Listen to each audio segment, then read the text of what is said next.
ये अगर होगा शायद ये आदमी मरने के चांस है ना, नहीं है मरने के चांस है। तो अभी तक कोई ये नहीं आया है, ऑफिस की तरफ से कोई नहीं आया। ऑफिस के आदमी को तो बता चुका हूँ, तो इससे और क्या बोलना है। अभी तक लाइट नहीं है 3-4 दिन से।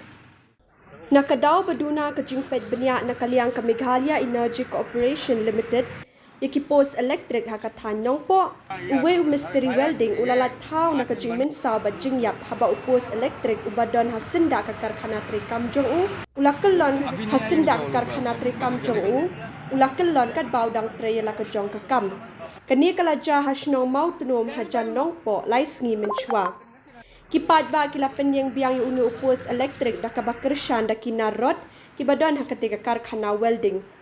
Kadautan rai ba unu upos elektrik ukulon baday na marbalarim baha bat kasarang kalabampong ya ketelong jong ula buon senam mentang.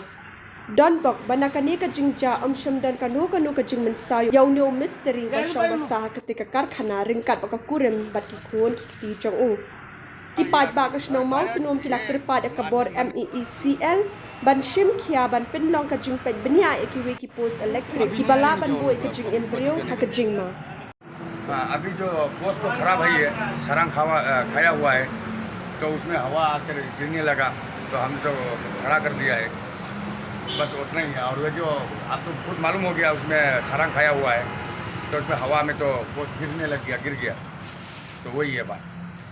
MCB का लाइनमैन तो हम बोल दिया, कल लाइनमैन आया था, लाइनमैन आके जो ऐसा विलिंग मार के थोड़ा खड़ा कर दो, वो लोग का एमसीबी के उधर में फोटो भेज दिया, तो बोला है कि आज आएगा ना कल आएगा, ऐसा बोल कर गया, इसलिए वो खड़ा करने लगा, जो बने सपोर्ट देने लगा। हाँ, बाई चांस अगर कुछ हो गया तो आप नहीं देखे तो कैसा करेगा।